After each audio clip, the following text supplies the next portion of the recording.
Hello everyone, my name is Bringonthechaos Glizzy for another What If video. This video is what Naruto had a harem. Do this changed had negative or a positive, so find out. Chapter 1 Getting Bloody. It was nighttime in Konoha, with most of its people asleep, out dining at a restaurant, or if on guard duty, were doing just that, guard duty. However, there is one dark figure in the quieter, more citizenry area of the Leaf Village that the story focuses on when it starts, as a lone dark cloaked figure wearing a white mask, walked to a single residence to fulfill his objective for the night. His objective was nothing more than the pain and suffering being delivered upon the one person residing in that one building, who was responsible for causing him pain years ago. And it was high time this person paid his debts. This person was herem Kakashi.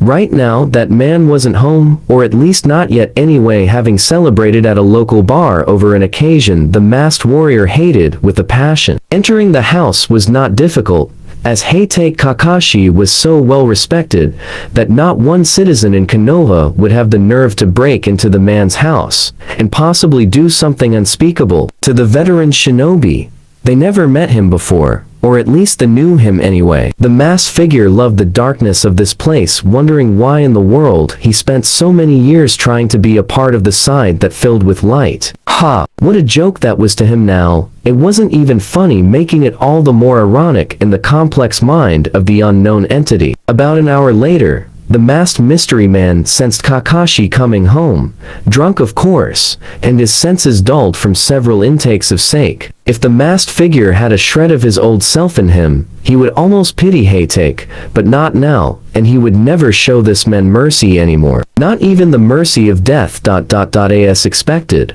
Kakashi entered the house stumbling slightly from his intoxication, not caring if anyone saw him in such a state, and tried to walk to the living room to fall on the couch into a drunken sleep. Such an idea was interrupted, however, when a figure appeared from the shadows of the darkened room, and his mask making him look like a spirit of sorts. Herem Kakashi, said the figure, his voice a deathly whisper that helped Kakashi's inebriated senses slowly focus on the enigma. Yes, said Kakashi, as his mind began to become aware of the second uninvited person in his household, and moved a hand in a casual manner to his kunai holster near his leg.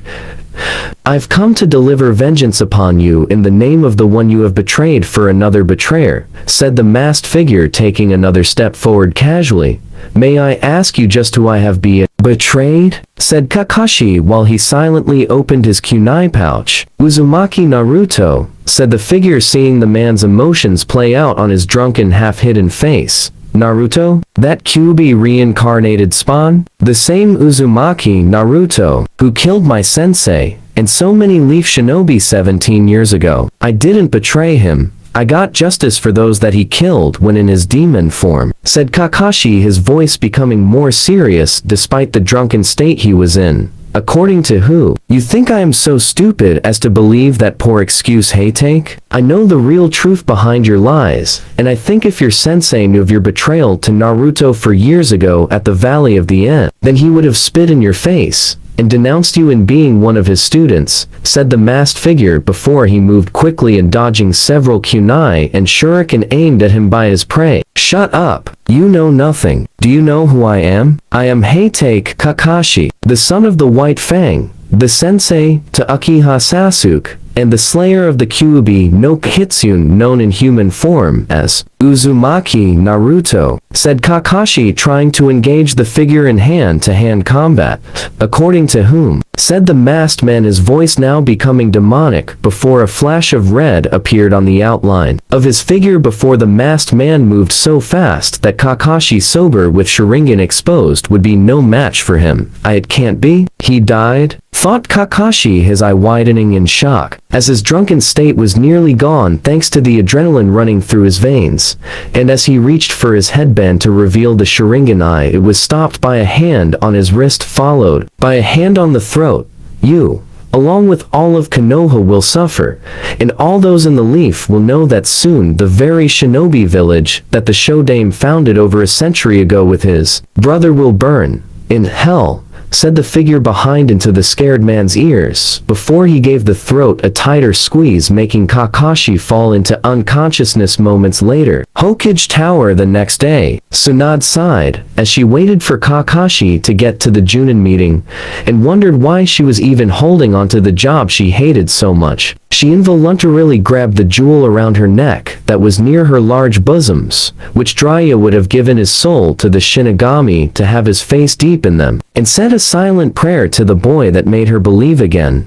"Why did you have to die, Naruto? Why?" thought Tsunade, as she closed her eyes while she held back the tears that threatened to overflow from them even now, and wished that things did not go how they did in the Valley of the End. "Hokage-sama, may I go look for Kakashi? He's later than usual, and this meeting can't be delayed by him any longer," said Asuma, who secretly wanted to smoke a cig outside since Tsunade had forbidden it, and the nicotine was getting to him. "You might as well start with his house. Chances are, the tardy bastard is still sleeping right now," said Tsunade, seeing Asuma walk out the door, knowing what to give the man for a wake-up call. A good fist to his face. The group before her, consisting of Kurone, Anko, Genma, Guy, Shizune, and of course, herself, waited for Asuma to come back with Kakashi. Anko was nibbling on a dango stick. Kurone filed her nails. Guy was talking to Genma about wearing green spandex would make the Senbon eating man near choke on the blasted thing. And Shizune was beside Tsunade, waiting with the fidget in her step every few seconds. Tsunade herself was tapping the desk patiently before she was becoming impatient with her finger, leaving a noticeable indent in the wood of her desk. "Where the hell are those two?" said Tsunade, getting angrier by the second, while those in front of her became wary, knowing she would hit anyone making a wrong move. "Hokage-sama, Hokage-sama," said Iruka, running into the room looking deathly pale. His eyes widened to the point it looked like they would fall out of his eye sockets, and he was sweating heavily, though it was more out of fear than exhaustion. What's wrong?" said Tsunade, looking at Iruka, knowing that there were very few things that could frighten someone of Iruka's sound mind. "It's Kakashi. He's been attacked. I need your help right away," said Iruka, as he motioned for her to follow him, and she did with all the others in the room. They arrived at the man's hospital room with muffled sounds of screaming being heard from it, and for a moment Tsunade thought the man was being killed or not being given painkillers. Upon entering the room, the Hokage froze at the sight of the man, as she realized that no amount of painkillers given could stop the muffled cries of pain that Kakashi had endured. Kakashi's body had, for the lack of a better word, been completely massacred, and was now covered head to toe in bandages with blood coming out of the wounds. Or rather, if he had toes or hands even. But what frightened Tsunade was that Kakashi's body was barely half of what it once was when whole, and had it not been for such a sight of so much blood, she would have screamed. His arms were missing just past the elbow, his legs just past where the kneecaps would be, and his mouth was muffled from bandages covering his entire face. "Hokage-sama, we're glad you are here. Hokage-sama, we're glad you are here. We've given him as many painkillers that his body can take," said one of the doctors, who nearly lost his lunch at the sight of the man when he was admitted into the hospital by Asuma. "What happened to his body? What are the injuries behind the wrappings?" said Tsunade, though she was afraid to see for herself, considering the bandages were quickly being consumed in blood. "I've never seen anything like it. His body has been turned into something I cannot even begin to describe right now. We nearly lost him right when he came in. But at the same time, there is something that is keeping him alive that I wish was somehow our work. And it's like the man is hanging to an invisible thread connected to whoever did this to him," said the doctor, seeing the man, or rather what was left of the man, struggle to scream out in pain. "What are his injuries?" said Tsunade, with Shizune beside her ready to help, not caring that the other Junin were staring at Kakashi's broken form in shock and fear. Aside from the loss of his 4 limbs up to their joints, Kakashi was slashed, cut, stabbed, gutted, and finally mauled by his attacker. "Either this was some sadistic enemy shinobi, or we could have another," said the doctor, only to be silenced by Tsunade, who was not going to let the man speak the next word. The last thing Tsunade wanted was for rumors to get out of some kind of demon running around. All of you head to Kakashi's home and get some Inuzuka clan members and Anbu to help you find out what happened there, said Tsunade, seeing the group nod, and head off to Kakashi's home to find out who his attacker was. Hokage-sama. There is something else you should know, said the doctor, seeing her attention back on her once more. What? Said Tsunade, seeing the doctor looking extremely nervous right now. There is another reason why Kakashi had to be bandaged up along the face like he is now, that I didn't want to say in front of the other shinobi in the room. You see, when we began to save him, we noticed that his Sharingan eye along with his normal eye were missing, and to add further insult to injury, his jaw and tongue had also been ripped out as well, said the doctor, seeing Tsunade's face turn pale as well. That's not possible, said Tsunade. Her heart was beating faster in fear at just what she was now dealing with concerning this attack on Kakashi. T is Hokage-sama. I checked myself. Kakashi-san's tongue was ripped right out almost from where it first was, and his jaw was broken in several places before whoever did this to him removed it. Someone or something did this to him that for all intended purposes wanted Kakashi to feel one thing: pain, and lots of it, said the doctor, knowing he was going to need to drown himself in sake to make this nightmare go away. Outside the hospital, the cloaked figure, who had decimated Hatake Kakashi, looked down from the building across the street to see the group of shinobi minus Shizune and Tsunade leaving the hospital towards the victims' home. He cocked his head to the right, wondering if he should pay them a visit at the hospitalized man's home, but thought against it, as they were nothing to him, and his real objective lied with Konoha in general. It's finally time to set things in motion in making the Leaf Village run red with blood, said the figure before heading out to do what he had planned. Kakashi's house. Who do you think could have done that to Hatake-san? Said Genma, as the mere sight of the once great Hatake Kakashi reduced to the closest thing to a walking corpse made his spine shiver, and let out a noise to follow it.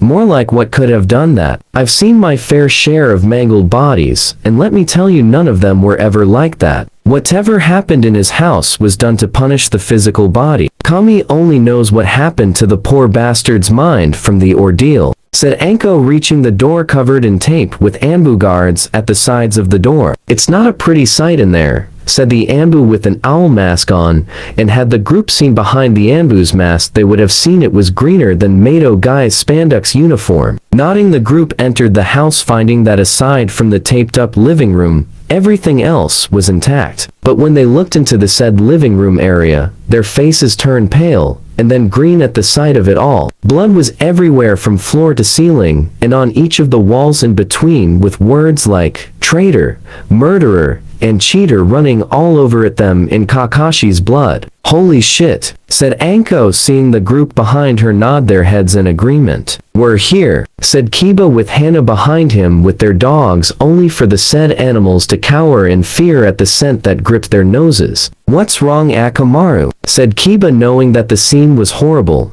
but not so bad that it would make his partner want to run away. The dog gave a whining sound, as did Hana's dog, and the two Inuzukas looked at each other with worried eyes. Something you wish to share with us, my frightened youthful friends? Said Guy, seeing the look on their faces was not good. Akamaru says that he can smell demonic chakra in this room. It's the kind of chakra Naruto used during the Chunin exams against Neji, said Kiba, seeing the group around him wince at that, since Naruto's death had been a very sore subject for Tsunade, and no soul in the village was safe from the Hokage's wrath if his name was mentioned in the investigation. Are you sure? Said Kurine, knowing that Hinata wouldn't stand for anyone smearing the dead boy's name. Sakura had found that out the hard way in nearly losing an arm from one upset Hyuga heiress. Positive. My dog sensed it too. It's faint, but it's there, and it's definitely the same kind as Naruto-san's was, said Hana, wondering what this could mean for the Leaf. You don't think that?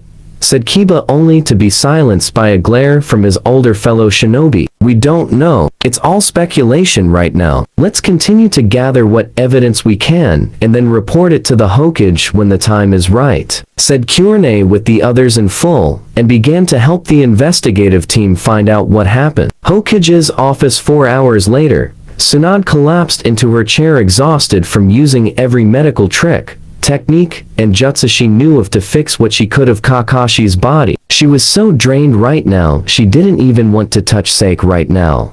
And that was saying something since she always had Sake after a hard day of doing anything. I wish Naruto was here. If he were, I would give him this job right now and get the hell out of this dump to drink or gamble. Thought Sunad, wishing the boy was here. But no, he was dead according to Kakashi, having given his life to keep Sasuke in Konoha, and the blonde's body was destroyed by the clash of the two powerful jutsus used in that fight, leaving only the blood-stained necklace to return to her. Senju Sunad, said the masked figure walking out from the shadows, making the woman look up at the figure before her. Who are you? How did you get in here? Said Sunad, rising to her feet, and hoped she still had enough chakra in her body to still fight. That is irrelevant on both counts right now. However, I am here for a simple reason, and that reason is that you have something I want, said the masked man, pointing to her chest and the necklace she wore. Many have said that, and all those that wear it except me have died, said Sunad, as she had no intention of giving this necklace up, and she got into a fighting stance. Where in the hell were her Anbu guards? If you are concerned about your Anbu guards outside the door, then I suggest you just don't bother worrying about them since they are dead, and focus more on me, said the masked man, revealing a bloody hand stained and fresh guard of her Anbu, which told the slug princess this guy was telling the truth, and to take him seriously. You attacked Kakashi, said Sunad, pointing an accusing finger at the figure, who just cocked his head to the side, as if wondering if what she said was true, and then brought it back to normal. The traitor got what he deserved. He betrayed someone close to you and that person's family. Do not pity him. Do not defend him. For if you do defend the traitor, I will do what I did to him. To you, said the masked man, holding out his hand, as if to tell her to throw the necklace to him,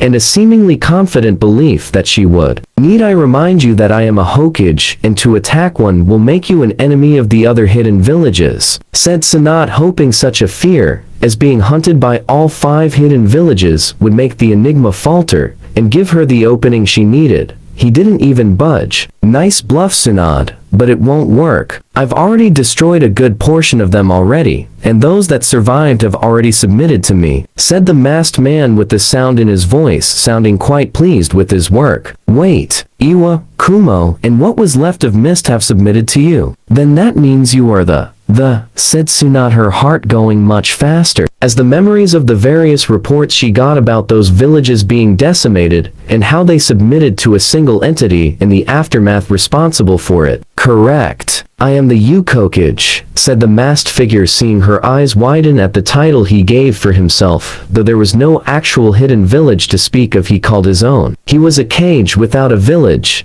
yet commanded 3 separate villages, and each was now being rebuilt under his direct command. The man that killed 200 Junin from Sound, Orochimaru's right-hand man Kabuto, he was the decapitator of the Tsuchikage, and the Raikages, while giving the latter to the Hyuga branch clan in a box with the words "guilty" written on the dead bald Cloud Shadow's head. The former was sent to the Fire Daimyo with a note telling the feudal lord to not have anyone pursue him for anything that occurs later on in Fire Country, or there would be hell to pay. Why do you want the necklace? To fund the 3 villages that kneel to you like wounded dogs? Said Sunad, as she saw him lower his hand, and she knew that he realized she wasn't going to willingly give up the Shodame's necklace. No, simply because the necklace you wear is not yours to have, said the masked man, taking a step forward, and Sunad tensed while getting ready for an attack. What are you talking about? This necklace has been in my family since my grandfather first founded this village, said Sunad, wondering what scheme this man was getting at with her. Yes, however, you bet that necklace against someone.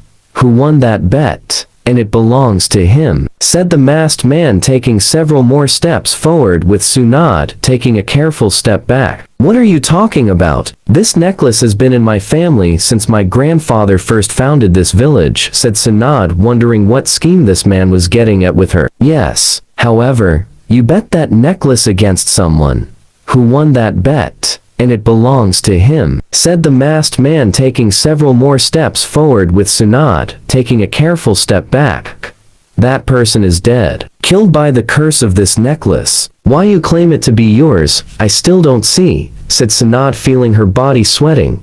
The tiny hairs on her neck were standing on end, and she felt his unyielding presence made her want to fall to her knees in surrender. No, that person still lives, said the masked form before her, as he removed his white mask and his hood to reveal to a shocked Sanad the face of Uzumaki Naruto. And Naruto, said Sanad, seeing the boy before her had grown to be taller than even her, and his face held none of the warmth she remembered when she saw him. His eyes were that of the Kyubis with fox slits for pupils. His whisker-like birthmarks were more defined, almost like had actually grown whiskers, and his hair, from what she could see, was now blood-red, the light in the room making it look like it had an almost unnatural shine to it, like it was filled with blood. She then saw his hand outstretched again, motioning her to give him the necklace since it still belonged to him. That's Namake's Uzumaki Naruto to you, said Naruto, snarling at Sanad, who felt an incredible surge of fear in her again, as this boy was looking at her as if she had been the one to kill him, and right now, he looked ready to kill her. Naruto, I, said Sanad, but was cut off by Naruto's growling at her with his eyes glowing with unimaginable hate in them. That's Namake's sama to you, old hag. Now, give me the necklace or I'll kill you, said Naruto, his eyes giving no room for negotiation. Did he just threaten me? The Naruto I know doesn't threaten people and demand things from them. Is this the work of the Kyuubi? Thought Sanad, looking at Naruto for what seemed to be a new light that she didn't want to see since she last saw him. Since you seem to be quite reluctant to give me the necklace back, I'm going to ask you a little question concerning my mother, said Naruto, lowering his hand and taking one more step forward, putting him in striking distance of the female Hokage. What about? Said Sanad, finding herself almost shivering under his demonic gaze. Why didn't you come back to the village when she was with me to save her from dying during the pregnancy? Said Naruto, his eyes glowing with so much hate that Sanad felt like she was going to throw up.